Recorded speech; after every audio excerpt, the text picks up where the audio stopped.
Bonjour à toutes et à tous et bienvenue sur Télé Djibouti pour suivre cette édition de ce mercredi 7 août 2024. Les titres de l'actualité de ce 15 heures.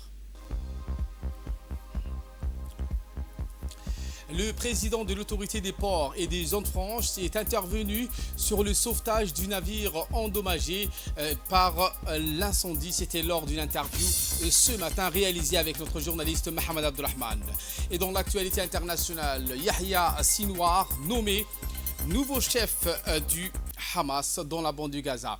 Voilà pour les titres, merci si vous nous rejoignez sur Télé Djibouti. Mais avant de développer ce titre, ce message de condoléances où le chef de l'État Ismaël Marguerite rend un vibrant hommage à la mémoire de feu Abdelrahman Mohamed Hirabé, le chargé d'affaires de la Somalie auprès de notre pays. Le président Guelleh donc a rendu un vibrant hommage à la mémoire de cet homme, de ce diplomate chevronné, en l'occurrence Abdelrahman Mohamed Hirabé, le chargé d'affaires de la Somalie, décédé ce mardi à Djibouti. Diplomate chevronné, feu Abdelrahman Mohamed a beaucoup œuvré au renforcement des relations d'échange, de solidarité et de fraternité entre les deux pays et les deux peuples, a noté dans son message le chef de l'État. Travailleur infatigable, il forçait l'estime aussi pour son ingéniosité et sa créativité, a également indiqué le président de la République, louant le digne combat qu'il a opposé dernièrement à sa maladie. Puisse le Tout-Puissant accueillir dans son paradis éternel, a imploré le président Guelleh, exprimant ses condoléances attristées à l'État et au peuple frère somalien, ainsi qu'à l'ensemble des proches, amis et familles du défunt diplomate décédé ce mardi à Djibouti, où il était depuis de nombreuses années le chargé d'affaires de son pays, la Somalie. Feu Abdelrahman Mohamed Hirabé laisse derrière lui une importante famille. Nous prions le Tout-Puissant de l'accueillir dans son paradis éternel. Inna lillahi wa inna ilayhi raji'un. Et ce communiqué donc de l'autorité des ports et des zones franches qui indique que nous tenons à partager des informations supplémentaires concernant l'incident de l'attaque du navire porte-conteneur MV Groton qui a été attaqué lors de sa traversée du golfe d'Aden. Il est arrivé avec une température initiale à bord atteignant le 178 degrés Celsius.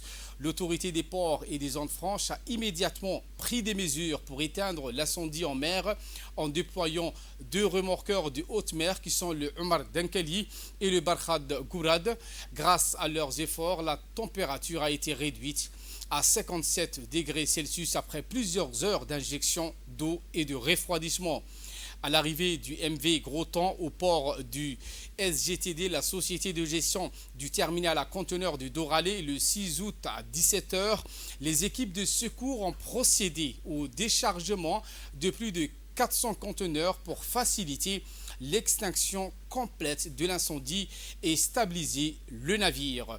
Nous sommes heureux d'annoncer qu'à la date du 7 août à 11 h, c'est-à-dire aujourd'hui, l'incident est maîtrisé.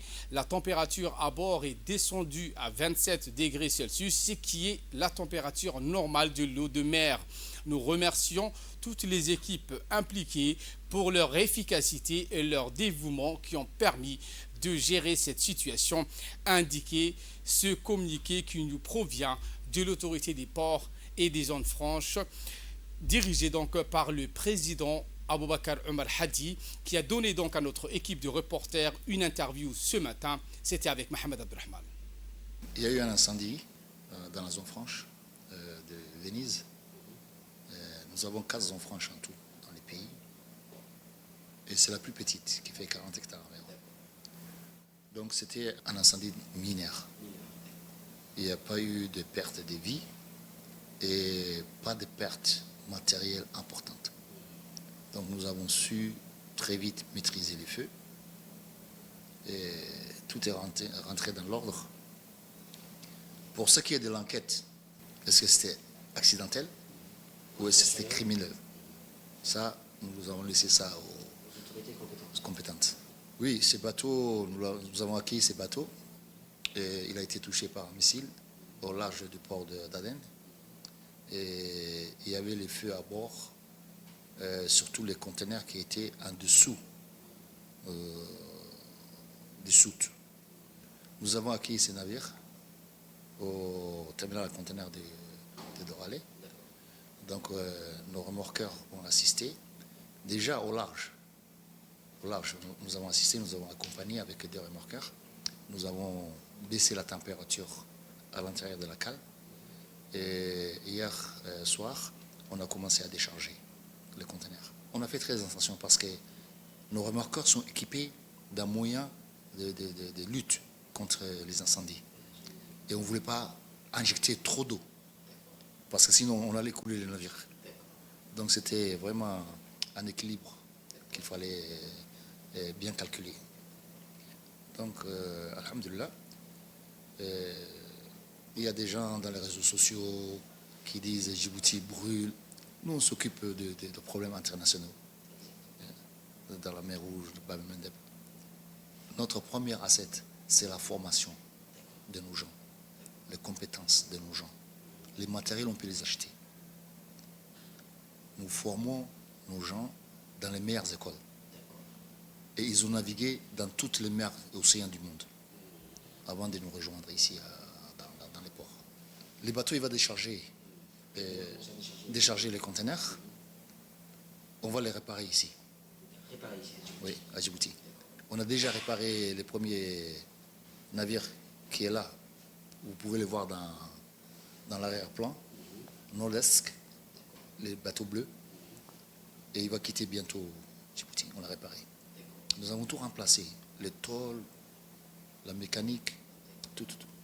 Et les travaux ce sera la décision de l'armateur. S'il veut naviguer et faire la réparation ailleurs, c'est son choix. Mais nous sommes capables de le faire ici à Djibouti. Et voilà qu'il nous ramène de parler de cet atelier sur la gestion des dépouilles mortelles des migrants à Tadjoura, mise en place une formation de comités régionaux. Cet atelier crucial sur la gestion des dépouilles mortelles des migrants qui s'est récemment déroulé à Tadjoura avec pour objectif principal de renforcer les capacités locales dans la gestion des décès de migrants. L'événement organisé avec le soutien de l'Organisation internationale pour la migration, l'OIM, et du Comité international de la Croix-Rouge, la CICR, a permis de mettre en place et de former des comités régionaux dans les régions de Tadjoura et Obok. L'atelier a réuni divers acteurs régionaux incluant des représentants des autorités locales et des organisations humanitaires. L'objectif était triple. D'une part, créer un sous-comité dédié à Tadjoura et recycler celui déjà existant à Obok. D'autre part, former les participants à la gestion efficace des dépouilles mortelles des migrants et enfin améliorer la collecte et la gestion des données concernant les migrants décédés ou disparus. L'atelier s'inscrit dans une démarche globale visant à répondre aux défis posés par la gestion des flux migratoires à travers Djibouti, un pays qui est devenu un point de passage crucial pour de nombreux migrants en provenance des pays voisins. Grâce donc aux autorités djiboutiennes qui espèrent mieux coordonner les efforts de gestion des crises migratoires. C'est ce qu'a indiqué lors de son allocution le préfet de la région de Tadjoura. Il y a parmi nous aussi des numérateurs qui sont chargés de ces données. Et il y a aussi un comité chargé de la gestion des migrants dans différentes régions, à savoir à Obok et Tadjoura. Il faudra qu'il y ait une nuance entre le comité de gestion chargé de données. Il faut qu'il y ait deux formations, la formation de la gestion des données. Ensuite, une formation pratique à ceux qui uniment les migrants. Cette pratique se fait à travers la Croix-Rouge, à travers la santé médicale, la santé, ainsi que la population locale qui sont sur place. J'avais fait allusion, vous avez suggéré au chef de mission de l'EIM, ainsi qu'aux représentants, au coordinateur du système des Nations Unies, à ce qu'il y ait, en ce sens, des formations. Je crois que ça a été fait. Il me semble qu'il y aura, après cet atelier, une formation pratique pour que l'acteur principal puisse en bénéficier de cette formation. Les choses soient coopératives entre les responsables locaux et l'antenne de l'OIM ici présent. Et notre grand format de ce 15h portera sur la forêt du Daï. En ce qui concerne la sauvegarde et la protection de l'environnement, voilà une des priorités de la feuille de route du gouvernement. Les détails dans cette séquence. Actuellement, au cœur de la forêt du Daï, au sein du massif du Goda. Une forêt qui n'a pas échappé aux effets néfastes du réchauffement climatique. Tout un écosystème et une biodiversité qui sont en danger aujourd'hui. Pour parer à cela, le gouvernement de Djibouti, au travers du ministère de l'Environnement et du Développement durable, en collaboration avec le Programme des Nations Unies pour le développement, a mis toute une batterie de stratégies et de projets pour sauvegarder cet écosystème et cette biodiversité en danger aujourd'hui.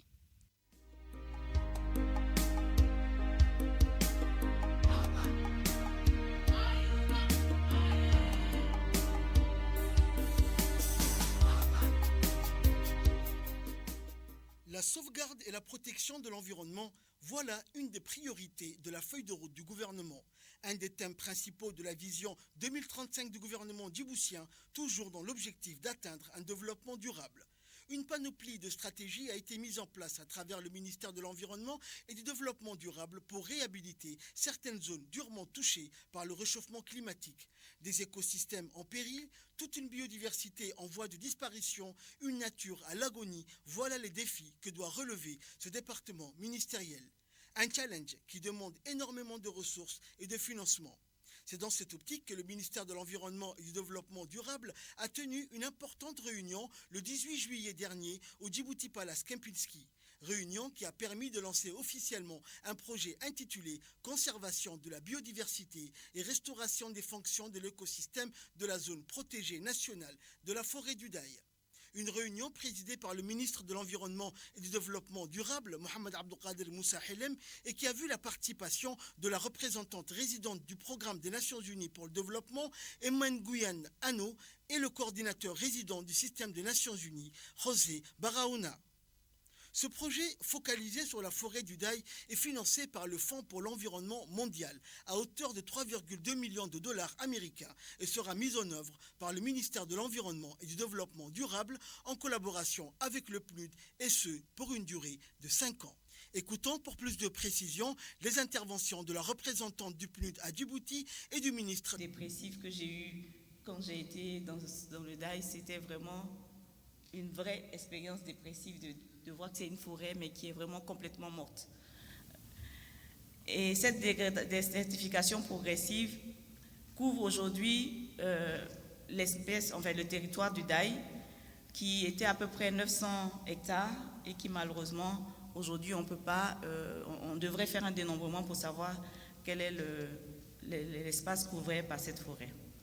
La forêt des Daï, représentant le quart de notre biodiversité, abrite des espèces fauniques et floriques d'intérêt international telles que le francolin de Djibouti qui constitue un symbole national. Mais malheureusement, les effets des changements climatiques conjugués à l'action anthropique affectent gravement l'aire protégée terrestre de la forêt du Daï. En effet, la dégradation des terres et la désertification ont des conséquences d'impacter les ruraux et les animaux qui vivent dans et autour de ces forêts. L'événement qui nous réunit aujourd'hui a pour objectif de poser les jalons pour préserver notre forêt de Daï et de faire revivre sa splendeur d'antan. C'est dans ces contextes que le ministère de l'Environnement et du Développement durable a déployé les efforts nécessaires pour redynamiser cette forêt et apporter les réponses idoines pour la mise en place d'un nouveau projet relatif à la lutte contre la dégradation des terres et la conservation de la biodiversité. Mesdames et messieurs, l'objectif global de ce projet est de préserver la biodiversité, de restaurer les écosystèmes terrestres fragiles dans et autour de cette aire protégée des forêts de Daye et d'améliorer la situation socio-économique des populations locales. Le projet a également pour but de contribuer efficacement à tous les efforts nationaux et régionaux engagés pour renforcer la résilience du secteur clé et des communautés locales vulnérables aux risques liés à la dégradation des terres et vise bien sûr à combler les gaps en matière de gouvernance des aires protégées, d'améliorer les conditions de vie des populations locales et la réhabilitation des terres.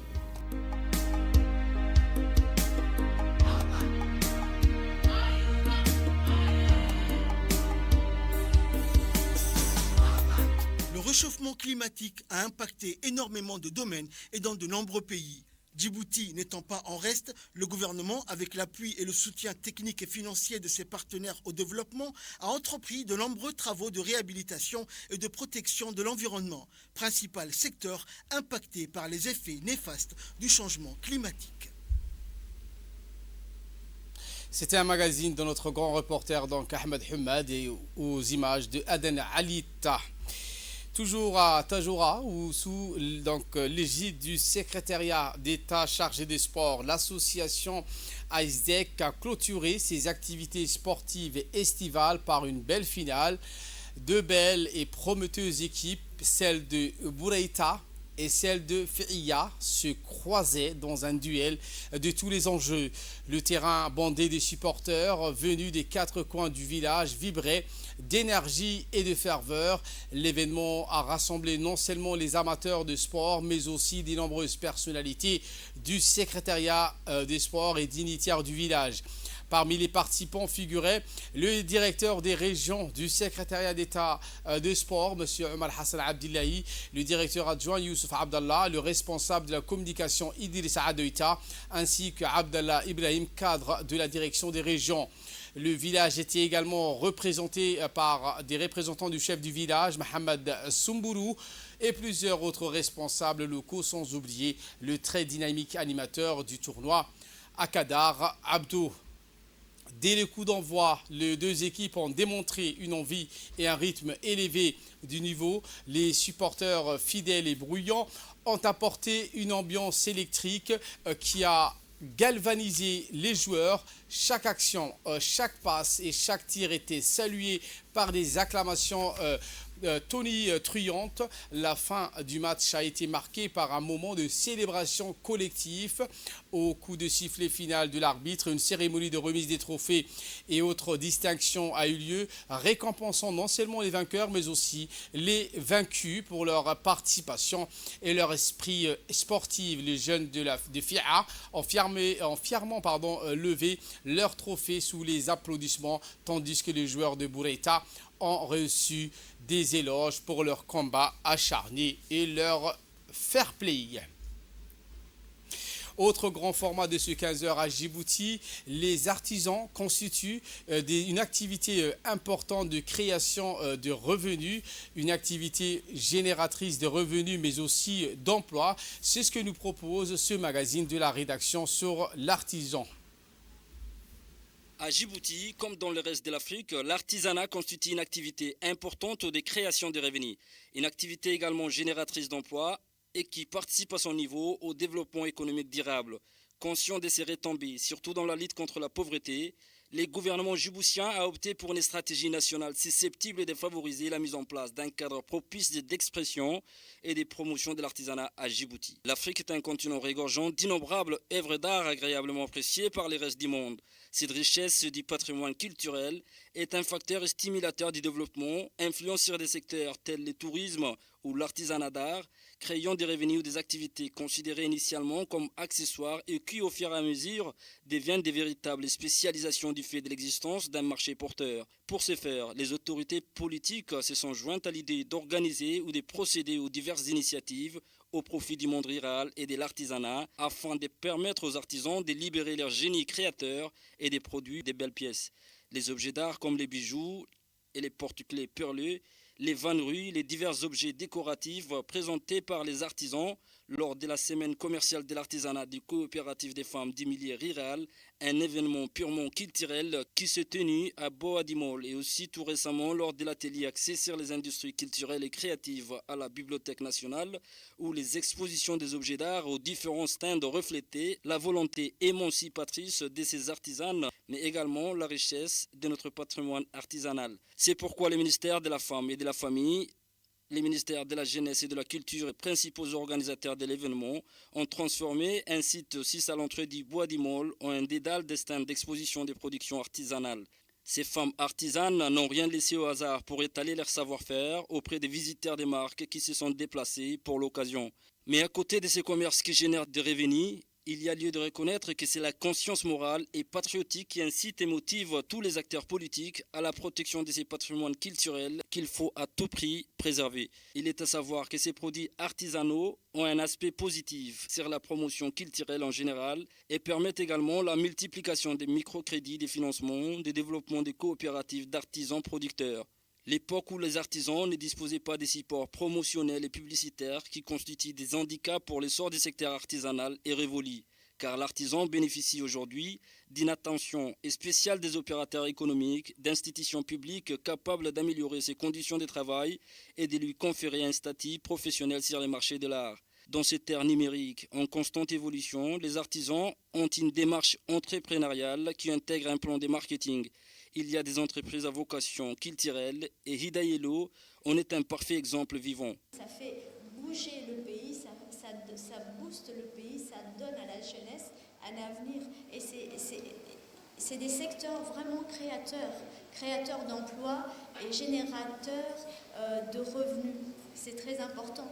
On pense que quand on fait le design, c'est juste une personne qui va faire le dessin, qui va coudre. Il y a une personne qui va faire le dessin, il y a d'autres personnes qui vont coudre, mais à côté, il y a tous les accessoires. Il y a les accessoiristes, ceux qui vont faire les bijoux, ceux qui vont faire les chaussures, ceux qui vont faire le make-up, ce qu'on appelle make-up artiste. Il y a les coiffeurs, donc ça englobe beaucoup d'emplois. Et ça va même dans le secteur du cinéma, dans le secteur du théâtre, les costumiers, par exemple. Bien structuré et bien organisé, l'artisanat djiboutien peut aujourd'hui nourrir les artisans qui s'y consacrent. Un secteur prometteur, une dynamique entrepreneuriale qui constitue une source de revenus pour des gens qui travaillent avec une diversité de matières. Avec la volonté politique et la bonne organisation de ces secteurs, l'artisanat contribue aux efforts de lutte contre le chômage et de ces faits participe à la réduction de la pauvreté.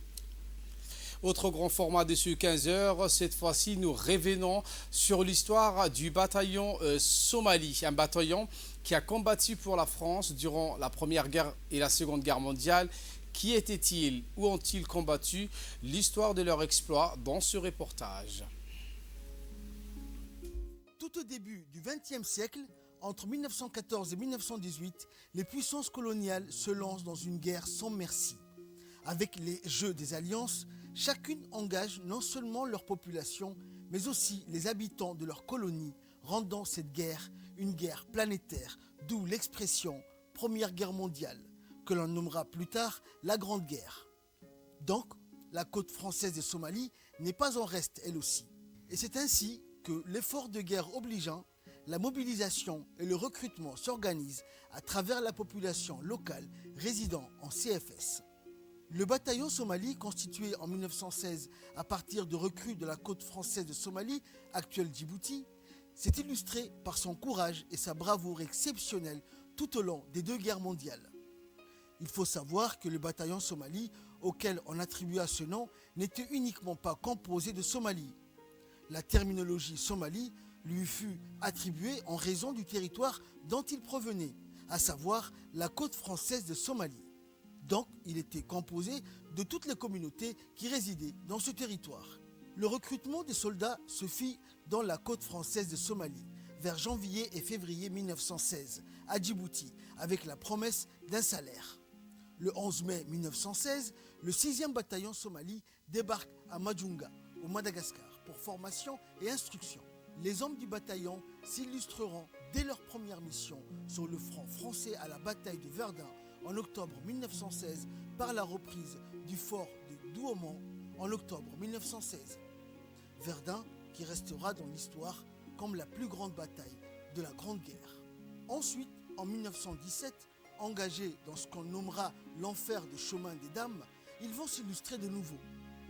Puis, face à une offensive allemande de plus en plus massive, le bataillon résiste héroïquement, subissant de lourdes pertes, mais infligeant un prix élevé à l'armée allemande. Les soldats de ce corps se distinguent par leur ténacité et leur sens du combat, malgré la rudesse de la bataille. Lors de ces combats, les pertes dans les rangs de ces combattants furent considérables, ce qui n'impacta guère le moral de la troupe qui fut au beau fixe. Puis, lors des combats défensifs et offensifs de l'été 1918, les tirailleurs du bataillon jouent un rôle crucial. Malgré l'épuisement et les pertes, ils combattent avec une détermination sans faille jusqu'à l'armistice du 11 novembre 1918. Durant cette grande guerre, la contribution de nos anciens sera considérable, malgré leur positionnement au nord de la France, avec la rudesse d'un climat froid auquel ils ne sont pas habitués, mal équipés et face à l'usage par l'armée allemande des armes effroyables comme le gaz. Les soldats ne baisseront pas les bras. Le bataillon laissera sur le champ de bataille au total un effectif de 490 hommes, dont une soixantaine mourra par l'attaque de leur navire en 1917, d'autres de l'attaque au gaz. Bref, les pertes représentent 20% de l'effectif du départ qui fut de 2403 hommes mobilisés. Le bataillon est cité 2 fois à l'ordre de l'armée et 26 tirailleurs obtiennent la médaille militaire, plus haute récompense après la Légion d'honneur.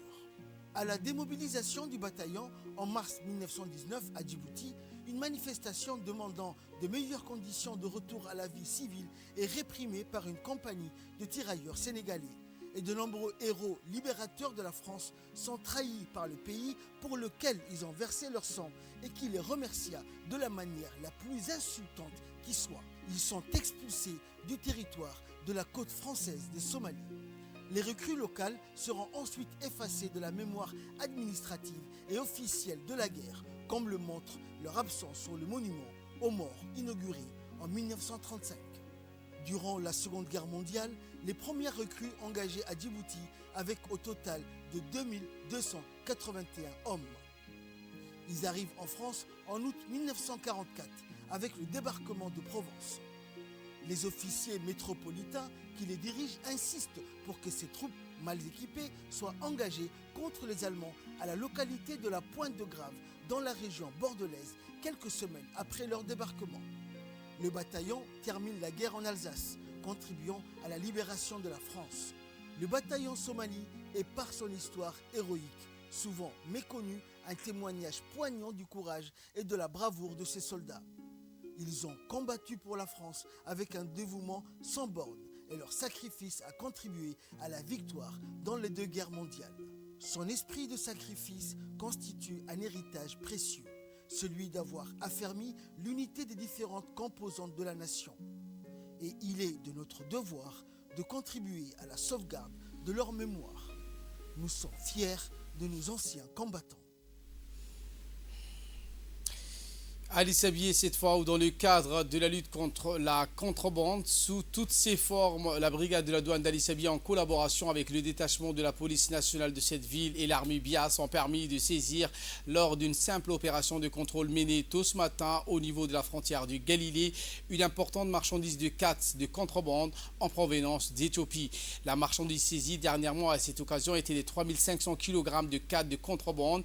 La douane d'Ali Sabié, sous l'autorité de Mohamed Moumin Hassan, a aussitôt procédé sur place la destruction par le feu de ces cas de contrebande. Et en nouvelles du monde, en Égypte et Liban, contre l'extension du conflit, les dirigeants égyptiens et libanais explorent toutes les options possibles pour éviter que la guerre d'Israël à Gaza ne se transforme en conflit régional plus large. C'est ce qu'ont déclaré hier les ministres des Affaires étrangères des 2 pays lors d'une conférence de presse conjointe. Le ministre égyptien des Affaires étrangères, Badr Abdelaiti, a affirmé que les efforts de désescalade l'escalade était en cours et intensif. Les deux pays partagent la même vision en matière de cessez-le-feu à Gaza et ont rejeté les récents assassinats dans la région, y compris celui du leader du Hamas, Ismail Haniyeh. Et effectivement, Ismail Haniyeh a été remplacé par le nouveau chef du bureau politique du Hamas, un certain Yahya Sinwar. Le mouvement de résistance palestinien, le Hamas, a désigné hier Yahya Sinwar comme nouveau chef de son bureau politique. Sinwar succède à Ismail Haniyeh qui a été assassiné à Téhéran, la capitale iranienne, après avoir assisté à la cérémonie de prestation de serment du nouveau président iranien le 31 juillet dernier. C'est ce qu'a indiqué le groupe dans un communiqué publié sur sa chaîne Telegram. Le Hamas et l'Iran ont accusé Israël d'avoir assassiné Haniyeh, mais Tel Aviv n'a ni nié ni confirmé sa responsabilité. Le choix de Sinwar, 61 ans, reflète son histoire avec le Hamas. Il a été le plus haut responsable du groupe de résistance à Gaza pendant 2 mandats consécutifs, le premier commençant en 2017 et le second en 2021. Yahya Ibrahim Hassan Sinwar est né en 62 dans le camp de réfugiés de Khan Younes dans le sud de Gaza. Sa famille est originaire de la ville de Majd al-Shams dans le sud d'Israël, d'où elle a été déplacée de force en 1948. Sinwar a rejoint les frères musulmans à un jeune âge et a étudié à l'université islamique de Gaza où il a obtenu une licence en arabe. Pendant ses années d'université, il a dirigé le bloc islamique, la branche étudiante des frères islamiques. En 1982, l'armée israélienne l'a arrêté Sinwar pour la première fois et l'a relâché au bout de quelques jours avant de l'arrêter à nouveau plus tard dans les années de 88. Israël l'a condamné où il a passé 23 ans dans les prisons de l'État sioniste. Après sa libération en 2011, Yahya Sinwar a participé aux élections intenses du Hamas en 2012, remportant un siège au bureau politique et assumant la responsabilité de la supervision de l'aile militaire du groupe, les brigades Al-Qassam. En septembre 2015, les États-Unis ont ajouté Yahya Sinwar à leur liste des terroristes internationaux. Selon les médias israéliens, les services de sécurité israéliens ont également inscrit Yahya Sinwar sur la liste des principales cibles d'assassinat à Gaza. Israël bafoue une résolution du Conseil de sécurité des Nations Unies exigeant un cessez-le-feu immédiat et confronté à une condamnation internationale en raison de sa poursuite de son offensive brutale sur Gaza.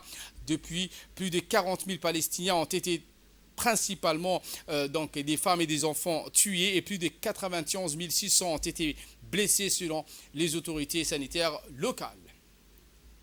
Voilà pour l'essentiel de ce 15h. Merci à vous de nous avoir suivis et très bonne suite du programme sur Télé Djibouti.